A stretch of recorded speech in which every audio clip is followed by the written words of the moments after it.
Hey there, welcome to Mark in the Park, the podcast. I'm your host, Mark Milow, speaker, storyteller, and healthcare advocate. And this is the place for personal reflections, stories about mindset, hobbies, and purpose. And a reminder that life doesn't stop at a diagnosis. In fact, often the real journey begins after. So sit back, relax, and enjoy the show. Hey there, and welcome to Mark in the Park podcast. I thought a little introduction was needed before we jump into the podcast. My name's Mark, and I was diagnosed with young onset Parkinson's in 2021. And for those that don't know, young onset Parkinson's is when you're diagnosed with Parkinson's or have the onset at 50 or below. And my symptoms came on before I turned 50. But it's a Parkinson's disease, right? Which is a neurodegenerative disease with no known cure currently. And it gets worse over the course of time. It affects memory, it affects cognition, it affects motor skills and movement. It affects a lot of things. And this podcast is going to talk about Parkinson's to a great degree, but it's going to be talking about it from the perspective of life with Parkinson's, not just about Parkinson's, because my life is so much more than my diagnosis. I'm going to talk about hope, and I'm going to talk about resilience and strength and stability and weakness and frailty and joy and sadness. I'm going to talk about life as it comes. The context may be about life with Parkinson's, but trust me, this podcast will appeal to those without a diagnosis that just want hope in the darkness, that just want to hear a friendly voice, that want to have some fun once in a while and laugh a little bit. So that's what the show's going to be about. And now you can find me on social media at markinthepark21 on both TikTok and on Instagram. I have a Facebook group under the same name, markinthepark21. Or you can go to my website, which is markinthepark21.com. That's my website. So guys, if you want to read more about me, you can go there. Otherwise, guys, just a little introduction to the show. Now I hope you sit back, relax, enjoy episode 1 of Mark in the Park, the podcast. Tonight's episode is really just a casual conversation, an introduction to the show. Future episodes might be a little more edgy, but tonight's just a casual conversation, introduction to the show, and hopefully you'll enjoy. Hello, everybody, and welcome to the premiere episode of Mark in the Park, the podcast. I am Mark Milow, and I am so excited to have you here. This is my new podcast, and with me today is Ruby. Hey, Ruby, you're my guest today. Hi. Hi, Mark. Hello, how are you? I'm very good, thank you. And you can see, guys, why I picked Ruby as my first guest because, look at Ruby. She's amazing, right? But before we get into the conversation here, I just want to talk a little bit about the podcast. Guys, my name is Mark, and my social media is markinthepark21, and that's related to my diagnosis with Parkinson's in 2021 when I came into the park was 2021. On social media, that's what I talk about. I talk about life with Parkinson's. And that's what this podcast is about. It's going to be about life and the way that I deal with life with Parkinson's, but it's also going to be about things that I use to make my life full. With Parkinson's, I want a full, rich life. And so this podcast is actually partially the brainchild of my life coach, who encouraged me to seek an opportunity to tell my stories. And so my life coach is actually going to be one of the guests on this show. Does a life coach have anything to do with Parkinson's? Not necessarily, unless somebody with Parkinson's wants to have a life coach, right? So my point being, not everything's going to be about Parkinson's all the time. It'll be about life and life overcoming obstacles, living well, and things like that. So that's the premise. And I will have guests on many times. Sometimes I won't. Sometimes it'll just be me and my lonesome self. But for today's episode, I asked a very special person to come on board with me. Ruby here is a friend of mine. Ruby and I met, even though Ruby and I both live in the Phoenix area, we actually met in Barcelona, Spain. And Ruby, why don't you share a little bit about that? How did we meet? So for Barcelona, I was one of the volunteer coordinators, and you were a volunteer for Barcelona. So I was doing a lot of the translation in Spanish and all those things, but also I was in charge of different areas of the Congress. And I think the first time I met you is when we were doing packet pickup, and you were like taking pictures and all that. And then we realized that we were both from Arizona and we were both from Phoenix. So it was weird that, we've probably been in one or two events at the same time, Yep. but we never like cross path. And then we had to go to the other side of the world to kind of like meet. So it was kind of like a neat experience. It was, absolutely. And so, one nice thing about Ruby is that Ruby is involved with the WPC, and that's something that's coming up for those that don't know in 2026 here in Phoenix, Arizona. And so that's kind of cool. But Ruby also has some extensive experience with Parkinson's as a caregiver and as somebody that's worked with people with Parkinson's. And Ruby, you want to touch on that? Yes, yeah. So I am a coordinator for an organization that does I do the Spanish program, and my connection with Parkinson's is that my mom has Parkinson's. She was diagnosed 18 years ago, and for the last 14 years we've been involved in an organization that it has a great program and great resources in Spanish. We started attending the Muhammad Ali Parkinson Center. That's where I work now, and it's been a journey, but it's been a life changing thing for us. After my mom was diagnosed, and then we started learning about Parkinson's. We didn't know anything as the family or anything like that. So it's once after my mom was diagnosed, it's kind of like when we started learning about it, and then I ended up being part of a community that I think is the best community that I can be part of. So yeah. Well, that's good. The Parkinson's community is a tremendous community, absolutely. And you touched on something that's very important there.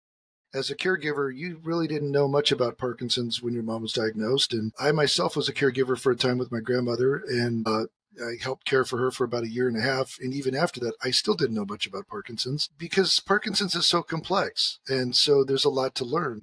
If you don't mind, talk about the relationship with your mom. Has that progressed and the impact it's had on your family with your Yeah. mom's Parkinson's? So my mom was diagnosed before she was turned 60, and she was diagnosed in Mexico with a just a general practitioner doctor. She didn't went for that. She went for a cold, and she was getting treated for frozen shoulder. And my sister one time noticed that while they were eating, my mom's pinky was tremoring, and she really casual said, "It's like, oh mom, your finger is like tremoring a little bit," and that was it. We never talked about it. And then my mom had a cold, went to the doctor over there where we used to live, and before she left the doctor's office, she was like, "Oh, doctor, by the way, this has been happening." And he did the normal assessment, and you know I'm glad that he actually knew how to do it. And then it was like, "Oh, you have Parkinson's," and that was it. That's it. Take this pill. I don't even think that they even prescribe that pill anymore. So, and for Wow. like 4 years, um, it was like that. Like we didn't, and then my mom and my dad separated, 20 some years ago, 25 years ago. So it was my sisters and I that were like, taking care of my mom. Mm. And she went to Tucson to live with my sister, and then in Tucson there wasn't a lot for Parkinson, so my sister called me. I already was living here in Phoenix, and that's how I found the center, the Muhammad Ali Center. And I noticed that they had a Spanish program. My mom doesn't speak English, so it was important for us to be able to have somebody that spoke Spanish. And then that's kind of like how we, after 4 years of her diagnosis, that's kind of like how we ended up Mm. getting involved and things like that. And when they say, the person gets diagnosed with Parkinson's, but it's the whole family that gets that diagnosis. Yes, the person that it gets it, it's the one that but then the rest of the family, you kind of have to learn, and it's a journey. It is. It definitely is. And your mom is very fortunate to have you and your sisters to care for her. That is a wonderful thing. And I know your sisters. For those that don't know, um, Ruby is very active here in the Phoenix area with a lot of volunteerism and organizing a team for the Muhammad Ali Walk, which I've joined the last couple of years. And Ruby, you and I have done our own hiking together, which has actually been a blast because, guys, you have to understand, Ruby is a lot of fun. She is a lot of fun, and it's great to hang out with you. It truly is. But I've gotten to know your sisters, as one in particular, and I am always so happy when I see people with Parkinson's that have a support system around them like that, and to have loving daughters like you guys is fantastic. Yeah, well, and then I think you met my sister in Spain too because she was a volunteer. She went with me. Yes. But then my other sister, you met her here on the walk. So Mark registered for my team, went to the day of the walk, and then when it was time to go for the walk, I said, oh, by the way, you're walking with my sisters because I don't actually do the route because I have to stay here in the event area. Yes. And I'm busy. I'm working. And he was like, you were like, what do you mean you're not doing it? I was like, so not that I made you join, but it was kind of like a surprise for you that you're like, okay, you're not walking. I thought we were going to walk together. So yeah. Which, yeah, again, I see how busy you are, though. I mean, you are really incredibly busy with that event, and you have a lot of energy. I have to tell you, you have a lot of energy. Oh, so, thank you. Yeah. Well, and that kind of touches on a lot of things you do because not only are you a caregiver with your mom, you work full time. You're just active in life in general with a lot of different things. You even do some artwork too, and I am very impressed with your artwork, and so that's good stuff. But you also volunteer for the WPC. Now the WPC is coming up in Phoenix next year. When are the dates? May 24th to the 20. I have my little. Yes. So this is going to be actually my fourth Congress, the WPC that I'm going to be attending. The first one was here in the United States, and it was in Portland, Oregon. I was able to go as a volunteer. Then the next one was in Japan. I was also able to go as a volunteer. And then the one in Barcelona, I was like, I got, as soon as I knew there was going to be in a place that they needed Spanish, I was like, I want to work with you guys. And they invited me to be one of the coordinators. And I was able to go to Spain for that one. And of course, now that it's going to be here in Phoenix, that I think, I was, as soon as I knew it was going to come back to the United States, I was like, it has to be in Phoenix. It has to be in Phoenix. So now that I have it here, I have to work for it, because I'm really, it's exciting that it's going to be here after 10 years of not being in the United States. So yeah. That is awesome. And also there's a key date that's coming up you had mentioned too, right, for the WPC? Yes. Well, there's several dates that have open as far as volunteer application. That one had open and it's closed already. We're looking through the applications, and if there are always some people that apply and then they say, "Oh, I can't make it." If we don't get to the number, we'll probably reopen it again to get a little bit more. And we have a couple of people on the waiting list. But then the song competition is open, the video competition, the abstract. And then super, super important date that a lot of people is waiting for is the travel grants for people with Parkinson's and other people that can apply. That one is going to open August 1st. Okay. And then on August 4th, the registration and the booking for the hotels is going to open. So people that is waiting for that are going to be able to start doing that.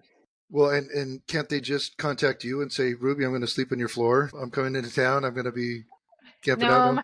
My sisters are volunteering, so they're probably gonna stay with me in my house. So I'm gonna, my younger sister, and when you say I'm an amazing caregiver, like, and all those things, I really appreciate it, but I'm not the only one. I have, like you mentioned, I have two amazing sisters that have been there for my mom, and now like my nieces, my nephews, my kids, they're all been part of my mom's journey.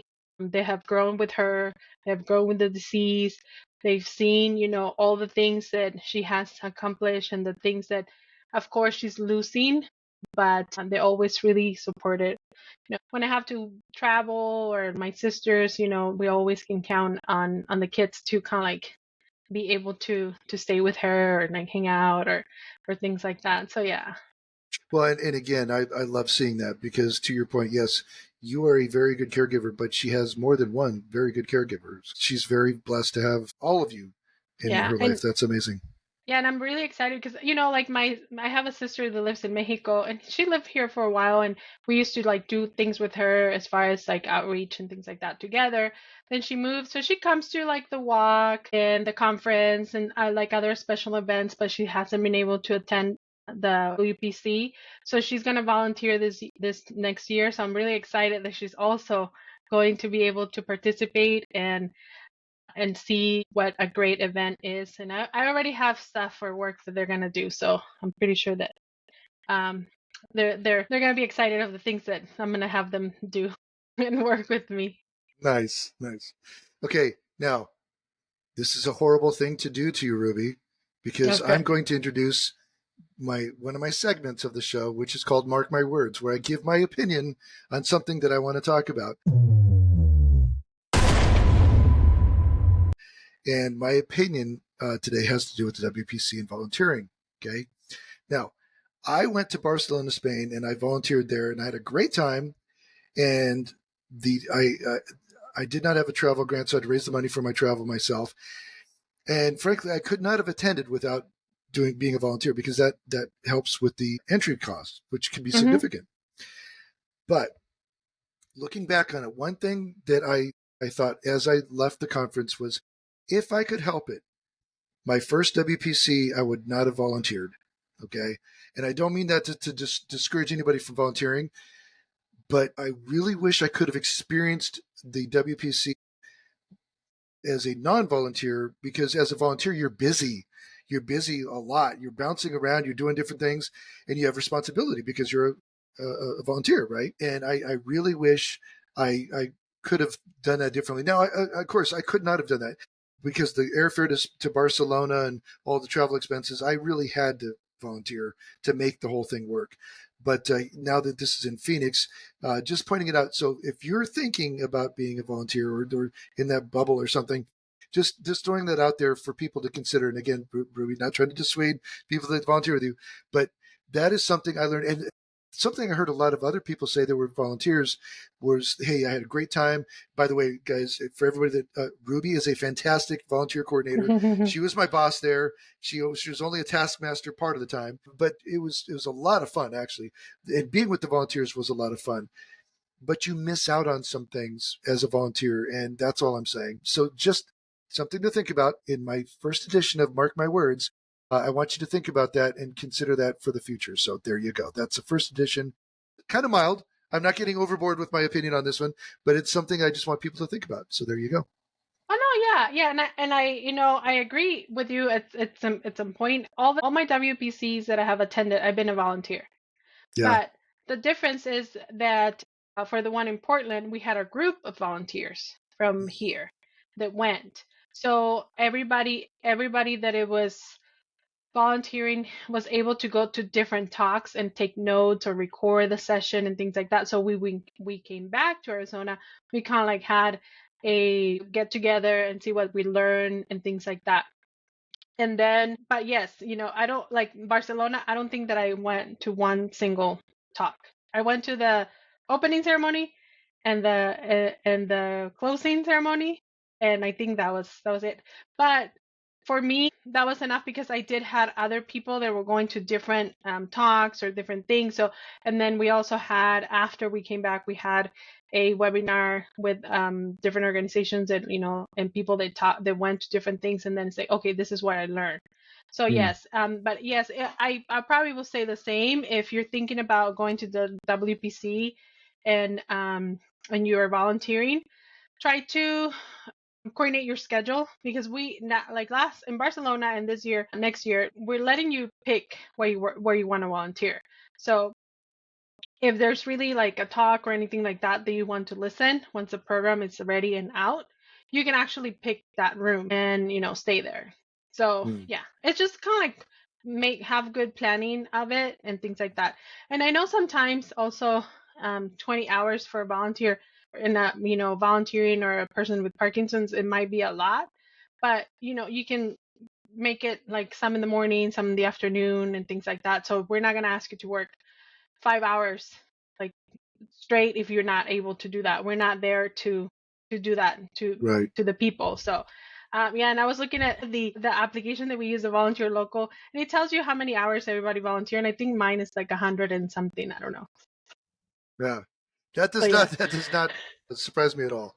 Yeah, but to your point, you're very conscious of the limitations of Parkinson's, and you work with the people that are volunteering. So that's a very good thing. So, and so, Ruby, one thing that I would like to ask of you is if you could be a repeat guest on the show and give us WPC updates whenever you feel they're appropriate, because that is a big deal. And for those that don't know, the WPC is the World Parkinson's Congress. It is the world's largest gathering focusing solely on Parkinson's, bringing together top researchers, top doctors, pharmaceutical companies, tech companies, and patients and advocates all together to talk about Parkinson's. And it is a amazing experience. And so the World Parkinson's Congress, and we also want to encourage everybody to purchase a Parky raccoon.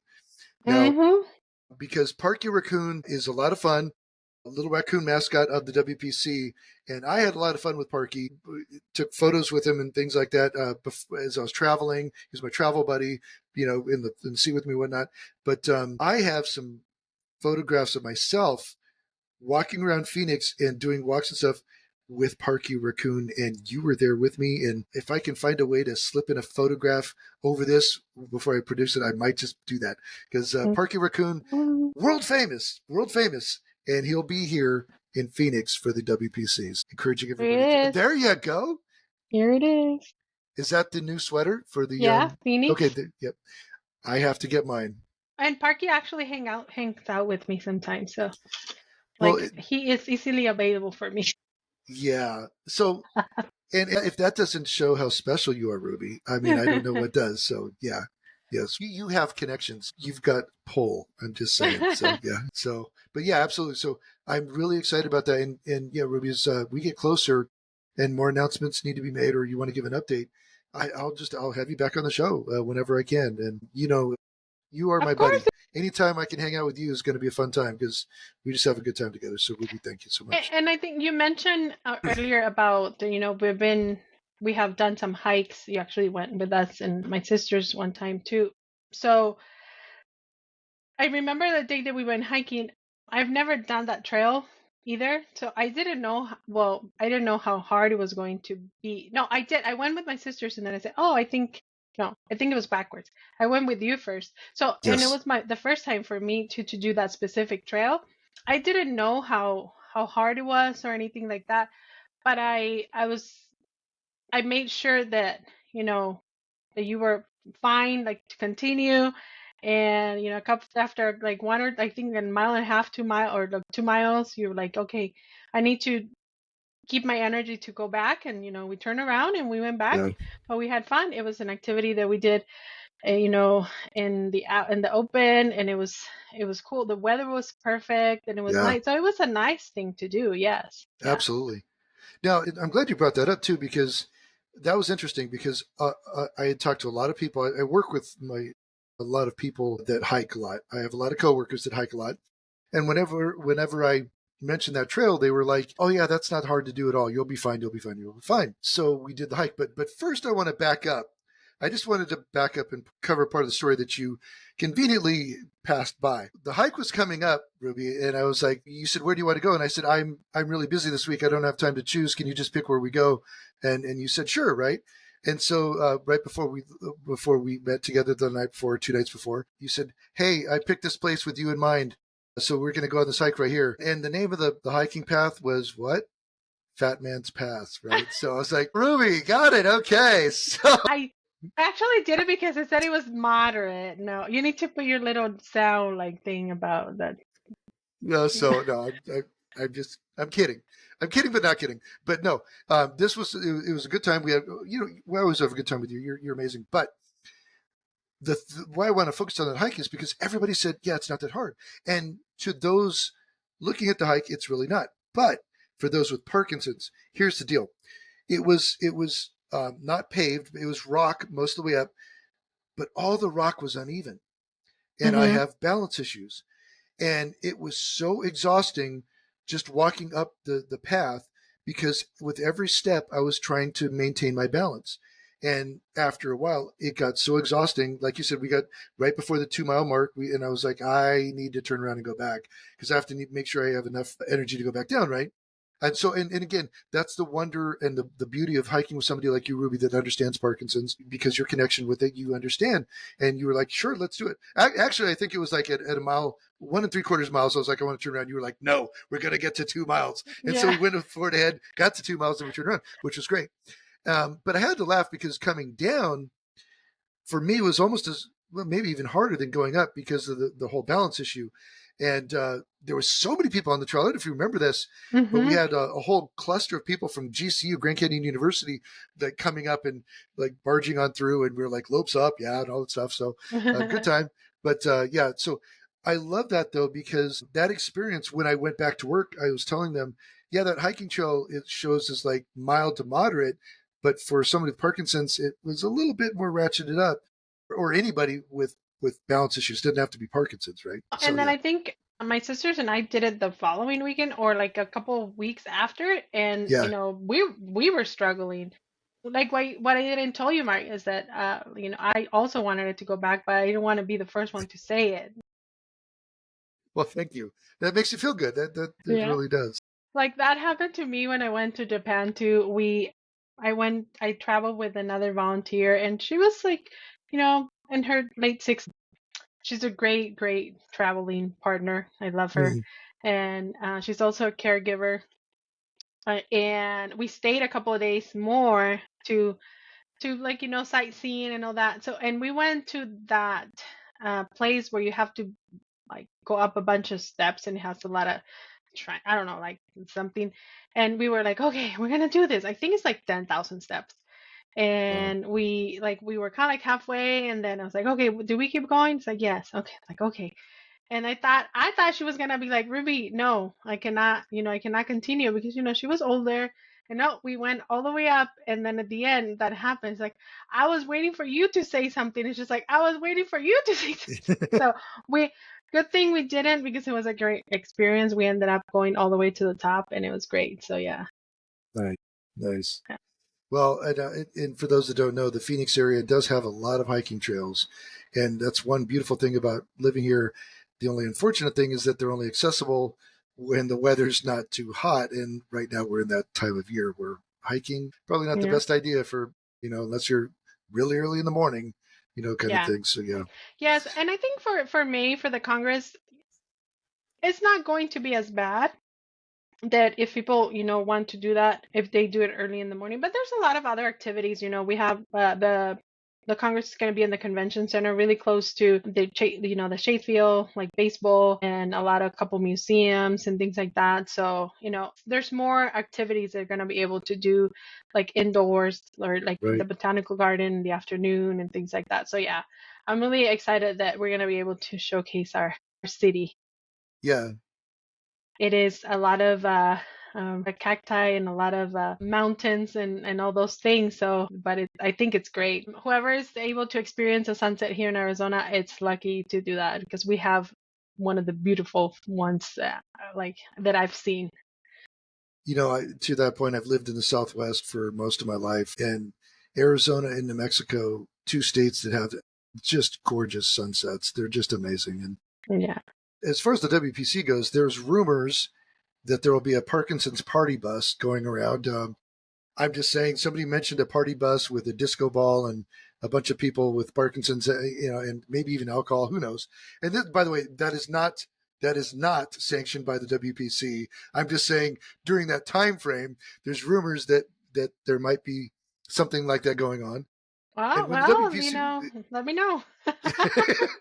I will first on the invite list. And when the WPC was announced to be in Phoenix, yeah, I got all these phone calls or texts going, "Hey, Mark, yeah, I'm going to be in town. Do you mind?" I was like, "Wow, okay." So Yeah, Hotel de Milo may not be open at the time, but yeah, that should be a lot of fun. And that's the nice thing. One of the nice things I loved about even Barcelona, Spain, I got to meet people that I knew from online Hmm. that I'd never met in person. And so, I've been talking to some of these people for 2, 3, 4 years, and to meet them in person was fantastic. And that's a wonderful thing. And hey, let's go out and get something to eat and great stuff. So that's going to be a fun time. Yeah, that's what's happened to me. Like in some of the, before working where I work, it was I was doing a lot of a lot of outreach and a lot of things like that. I went to Washington DC for Capitol Hill, and there were some people that I knew from online, and then meeting them in person, and it's like a friendship that you keep forever. I still like have a lot of people that I met back then, and if I see them, it's great. We catch up and things like that. So yeah, it was good. Right. That is awesome. So, Ruby, you are a caregiver. You work with people with Parkinson's. You work at WPC. What's your favorite hobby? My favorite. I don't know. I like hiking. I like walking. I tried to become a runner because now it's really popular, but it's not for me. So no, thank you. I'm still gonna try to do a 5K. I don't know, like maybe walk it, run it, a little bit, jog it, or fast walk. I don't know. But so when I before I turned, you know, before my 40s or my early 40s, I went to Disneyland for the first time in my life, Mhm. and that's something that I really enjoy. And I try to go as much as I can. I have two other sisters that love it. We have so much fun together. And when I go with my kids too, I think it's different going with little kids and older kids because they Mm. kind of like the older kids kind of do whatever, like their own thing, and we can do our own thing. But I don't know, to me, and I have a friend that used to go a lot, and then I would be like, "Why do you go to Disney so much?" And then when I went, I was like, "Oh, I see why." I like that. I like painting. We have a program here. We have an art class, and we one of them it's a painting workshop that I started doing. When my mom and myself started coming to the center, and I took like I kind of kept it going. I do sometimes paint in my house. My kids know that I like it, so they always give me like canvases and brushes and paint, and then, that's pretty much it. I have almost 3 years ago I became a grandma, so I like spending time with my grandbaby. He's amazing. He's like the best thing that, after my kids that because he's growing so much and he's like talking more, and every time that he goes to the house I'm trying to figure out what he's trying to say and trying to teach him Spanish the way he understands, when my mom talks to him and things like that. So yeah, and I like spending time with my kids. Sometimes we just go and they go to the house and hang out, and we plan to where we're gonna eat for dinner. And I do like to travel when I can, and I've done, like I said, being part of this community has given me opportunities to be able to do that, and I am grateful for that. And that kind of opened my mind of wanting to know more. My parents are originally, no, they're from Mexico, and I don't think that I've been or visited a lot of places in Mexico. So that's one of the things that I want to explore more. I've been able to do that the last couple of years. So yeah, it's just whenever I can like squeeze, a little vacation and travel somewhere. So yeah, that's pretty much it. Very nice, very nice. And I can attest your grandson is adorable, is adorable. What's funny though is you mentioned, behind your kids. I tell my son flat out, you don't mean anything to me anymore. It's all about my grandson. It's like, so I tell my son, yeah, get out of my way. He's like, yeah, Dad, I get it. And I have grandson, uh, 3.5, 4. No, he just turned 4, and oh my goodness, changed my life. And I never thought anything would be better to me than being a dad, but being a grandfather truly is the most amazing experience. Truly, so And amazing. it's different because you don't have the pressure for like, am I doing things right? Am I doing too much? Am I not doing like am I doing enough and things like that? So I think that's why it's different. I became a mom really young. And I am happy and I'm lucky that I'm also, became a grandma kind of young too. So I'm gonna be able to, to spend time with them, active enough to do things with my grandbaby. And I already took him to Disneyland in Yes, April.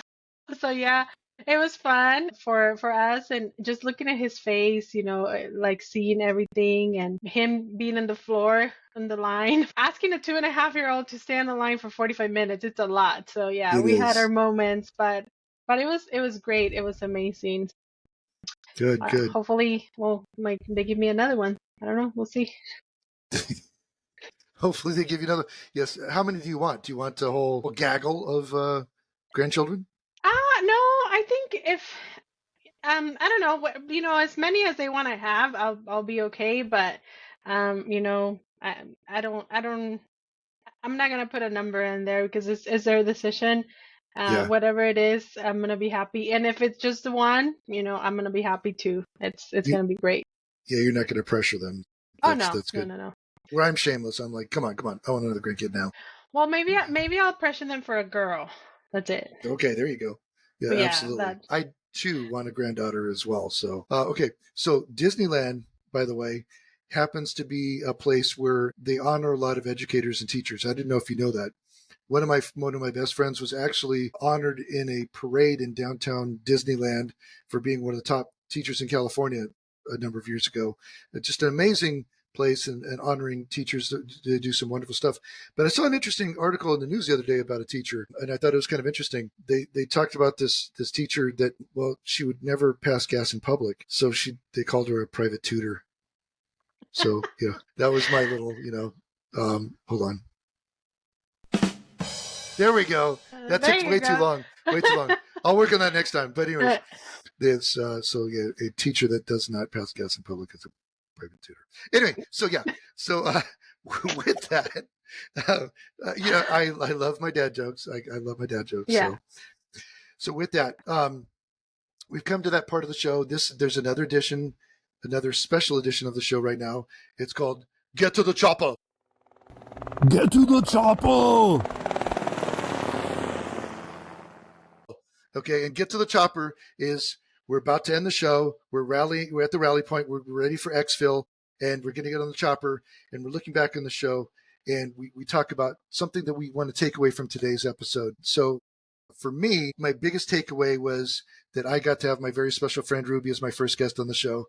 That truly honored me, Ruby, that you're my first guest, and very, very touching, because you and I we're buds, and you have been so supportive of me since we met, not just of my Parkinson's, but just in stuff. And I just really am so happy and so proud to have you as my first guest. So that was my key takeaway today. But for you, is there anything that you took away or anything you want to point out from today's episode? Well, I just want to tell you that thank you, and I feel, when you messaged me and asked me that that you wanted me to be your first guest, I was like, "Are you sure? Are you sure you want me to be your first guest?" I feel honored, honestly, and I appreciate that you wanted me to know, for people to know a little bit more about Ruby, not just the work that I do, like what my hobbies are, like what do I do for fun and things like that. So I really appreciate that, because sometimes what happens as a care partner or caregiver, we kind of get lost in that, in that label Yeah. that sometimes is really hard. And it took me a lot of years to kind of figure that out. That I Yes. wasn't just a caregiver. I was still my mom's daughter, and I was still like, a mom. And now, like, I'm a grandma or nana, like my grandbaby calls me nana, and I'm still a friend, I'm still a sister, and all those things. So that's kind of like, I appreciate you asking me all those questions, and people to get to know a little bit more about not just Ruby as a care partner or as a coordinator for an organization, but as a person. So I really appreciate that. So yeah. You got it.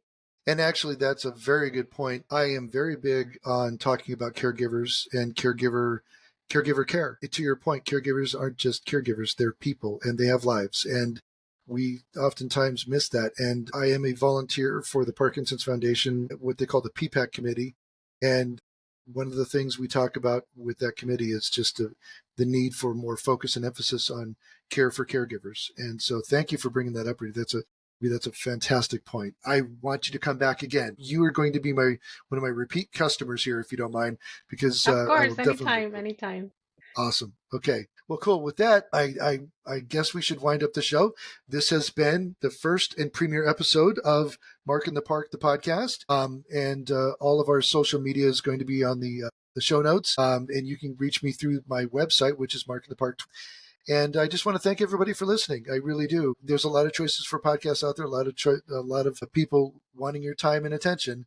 And if you've listened to this point, I really appreciate it that you haven't given up on the show. So thank you so much. And if you do listen to the show, please give a thumbs up and make sure that you tell other people about it. That's how we grow the audience, and we really would appreciate that. So Ruby, thanks again for joining. You've been a wonder as always. And with this, I'm going to go ahead and say thanks for listening, everybody.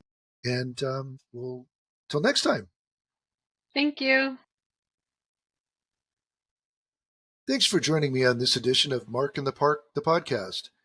If you enjoyed this episode, please like, subscribe, and leave a review. Your support helps more people discover the show. For show notes, updates, and future episodes, or to connect, head over to markinthepark21.com. Got a guest idea or a topic suggestion? Drop me a line at markintheparkpodcast@gmail.com. I'd love to hear from you. And to all my listeners, this is Mark Milow reminding you, life is as much about the journey as the destination. So enjoy the sights and sounds along the way. Thanks for listening, and until next time, keep exploring.